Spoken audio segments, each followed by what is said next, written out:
میں ایک ہوٹل میں ویٹریس کا کام کیا کرتی تھی۔ امیر لڑکے مجھے عجیب عجیب نظروں سے دیکھا کرتے تھے۔ ایک لڑکے نے مجھے پیسے کا لالچ دکھایا، اپنی گاڑی میں بٹھایا اور گاڑی میں ہی میرا نام خدیجہ ہے، میری عمر اس وقت 25 سال ہے، ابھی میری شادی ہونے والی ہے۔ لڑکا بیرون ملک رہتا ہے اس لیے مجھے پیسوں کی کوئی کمی نہیں ہونے والی، گھر کا نظام اچھے سے چل جائے گا۔ مجھے اس شادی کی بہت خوشی ہے، لیکن ایک کڑوا سچ اور میرے ماضی کی وہ تلخ حقیقت آج بھی میرے دماغ میں گھنٹی بجا رہی ہے کہ میں یہ بہت غلط کر رہی ہوں۔ مجھے سب کچھ سچ سچ بتا دینا چاہیے، کیونکہ آج تک میں نے کسی کو اس کالی رات کے بارے میں نہیں بتایا جب میرے ساتھ گاڑی میں۔ یہ بات آج سے 6 سال پرانی ہے۔ جب میں اپنی پڑھائی مکمل کی تھی تو مجھے کام کرنے کا بہت زیادہ شوق تھا۔ مجھے یہی تھا کہ کہیں پر نوکری مل جائے تو میں کام کر سکوں، اور میں نے شہر میں اس طرح کے کئی ہوٹل دیکھے تھے جہاں پر لڑکیاں کام کیا کرتی تھیں، اور مجھے بھی وہاں پر کام کرنے کا بہت شوق پیدا ہو چکا تھا۔ میں نے اپنی ایک دو سہیلیوں سے اس کے بارے میں بھی بات کی تھی۔ انہوں نے کہا تھا کہ کوئی پریشانی نہیں ہے، اچھی تنخواہ بھی مل جاتی ہے اور کام بھی صاف ستھرا ہے، اور کچھ لوگ ایک بھی ٹپ بھی دے جاتے ہیں جو کہ ایکسٹرا منی کے طور پر کام کرتے ہیں، اور ڈیلی کے ایکسپینس اسی میں نکلتے رہتے ہیں، اور باقی کی چیزیں تنخواہ سے پوری ہوتی رہیں گی۔ جب میں نے یہ چیز سنی تو میں بہت خوش ہوئی تھی، اور میں نے ایک دو بڑے ہوٹلوں میں ویٹرس کے لیے اپلائی بھی کیا تھا، تو مجھے ایک بڑے ہوٹل والوں نے آفر کر دی تھی۔ میں نے وہ نوکری جوائن کر لی، لیکن مسئلہ یہ تھا کہ وہاں پر کپڑے نہیں بلکہ اسکرٹ پہننی ہوتی تھی، یہاں پر ٹانگیں آدھی آدھی نظر آتی تھی۔ مجھے خود بھی شوق ضرور تھا، لیکن جب یہ چیز میرے گھر والوں کو پتہ چلنی تھی تو مجھے کسی صورت میں اس چیز کی اجازت نہیں دینے والے تھے۔ خیر، میں نے گھر والوں سے جھوٹ بول دیا تھا اور میں نے جا کر نوکری جوائن کر لی تھی۔ کپڑے بہت زیادہ ٹائٹ ہوا کرتے تھے، اور اس میں سے میرا جسم واضح طور پر نظر بھی آیا کرتا تھا، اور جب میں مڑ کر جاتی تھی، جس بھی ٹیبل سے آرڈر لیا ہوتا تھا وہ لوگ میرے پیچھے ہی دیکھا کرتے تھے، کیونکہ میں پیچھے سے بھی کافی خوبصورت تھی۔ بس اسی لیے مجھے پروموشن ملتی چلی گئی، اور میں نے سینئر ویٹرس کے طور پر پروموٹ ہو چکی تھی۔ اب میں ہر ٹیبل پر آرڈر لینے کے لیے نہیں جایا کرتی تھی، جب کوئی وی آئی پی گیسٹ آتے تھے تو ہی میں جاتی تھی۔ ایک بار میرے ساتھ ایک ایسا واقعہ ہوا جس نے میری زندگی کو مکمل طور پر بدل کر رکھ دیا تھا، اور وہ یہ تھا کہ ایک بار ایک امیر زادہ اپنے 3 دوستوں کے ساتھ ہوٹل میں کھانا کھانے کے لیے آیا۔ جب ہوٹل کے مینیجر نے دیکھا کہ شہر کے بہت بڑے بزنس مین کا بیٹا آیا ہے، اس نے کسی اور کو نہیں بھیجا۔ اس نے مجھ سے کہا کہ جاؤ خدیجہ، تم آرڈر لے کر آؤ، کیونکہ وہ بھی سمجھتا تھا کہ اگر خدیجہ کو بھیجوں گا تو ہی کام اچھے سے ہو پائے گا اور وہ ٹپ بھی اچھی دے گا۔ خیر، میں مینیجر کو منع نہیں کر پائی اور میں چلی گئی تھی۔ وہاں پر میں نے آرڈر لیا۔ جب وہ لڑکے لکھوا رہے تھے تو میں نے دیکھا کہ وہ امیر زادہ ٹکٹکی باندھ کر میری طرف دیکھ رہا ہے۔ اس کی نظر مجھ سے ہٹ نہیں رہی تھی۔ میں پہلے تو تھوڑا گھبرا بھی گئی تھی، لیکن میرا یہ کام تھا، مجھے اس کو پورا کرنا تھا۔ میں نے آرڈر لیا اور چلی گئی تھی۔ جاتے ہوئے جب بل جمع کروانے لگے تو انہوں نے مینیجر سے کہا کہ خدیجہ کو بھیجو، ہمیں اسے ٹپ دینی ہے۔ مینیجر نے مجھے بھیج دیا۔ میں چلی گئی۔ وہ جاتے ہوئے مجھے ٹپ بھی دے گیا اور اپنا نمبر بھی چھوڑ گیا تھا۔ خیر، میں نے کوئی رابطہ نہیں کیا۔ کچھ دنوں کے بعد وہ لڑکا دوبارہ آیا۔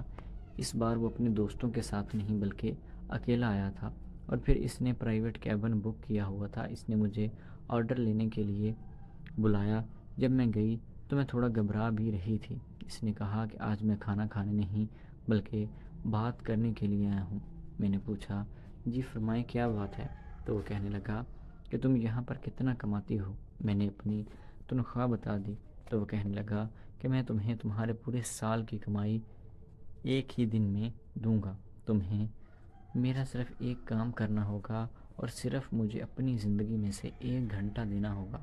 میں نے جب یہ بات سنی تو میں بہت زیادہ ڈر بھی گئی تھی اور سمجھ بھی گئی تھی کہ یہ مجھے کس چیز کے لیے کہہ رہا ہے اور 1 گھنٹے میں کون سا کام ہوتا ہے؟ آخر یہ میری زندگی میں سے 1 گھنٹہ کیوں لینا چاہتا تھا؟ اتنی سمجھدار تو میں ہو چکی تھی، اور دوسرا، اس کی آنکھوں سے صاف صاف نظر آ رہا تھا کہ وہ کتنا پیاسا ہے۔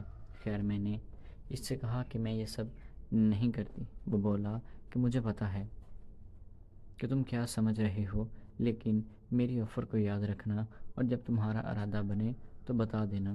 خیر، اس وقت تو وہ چلا گیا اور مجھے سوچنے پر مجبور کر گیا تھا، کیونکہ اب ہر وقت اسی کے خیال مجھے آتے رہتے تھے، اور میری پورے سال کی کمائی وہ مجھے صرف 1 ہی گھنٹے کے اندر دینے والا تھا۔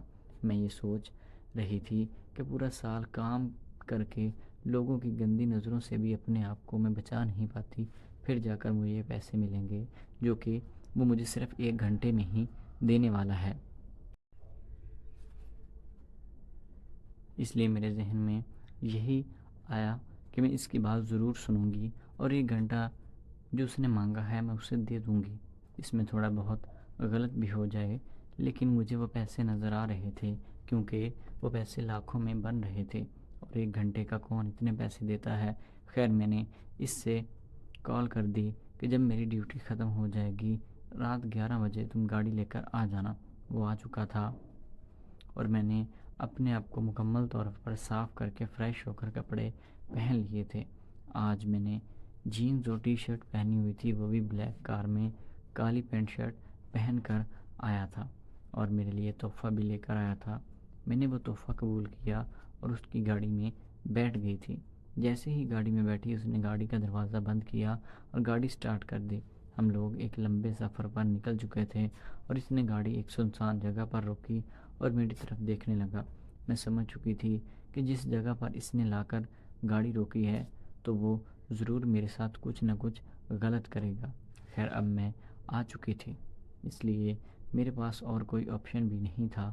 میں نے اپنا ذہن بنایا ہوا تھا کہ پورے سال کی کمائی 1 گھنٹے میں مل جائے گی۔